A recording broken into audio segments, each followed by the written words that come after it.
เข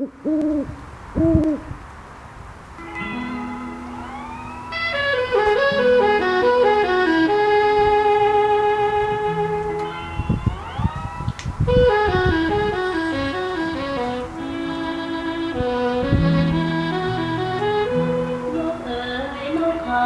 ของเฮาเก่าก่อนเจ้าท่าจาก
เขา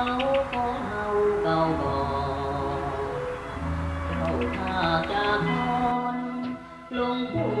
ไปอยู่แห่งใดเจ้าถือพ่อหลวงติดบ่วงพันหรือผูกสัมพันธ์ของผู้ใหม่จึงหลงลืมไหลบ่อนเคยสุขสันต์น้องเอ๋ยน้องนางเคยเคียงข้างอยู่ก่อนเคยขึ้นสู่พบผู้ใหม่เปลี่ยนแปลพันเจ้าลืมรสรักที่ดื่มดำเจ้าลืมน้ำคำเคยยึดมั่นร่วมอธิษฐานหากันจนตายถิ่นก่อนคนเก่าที่เจ้าเคยนอ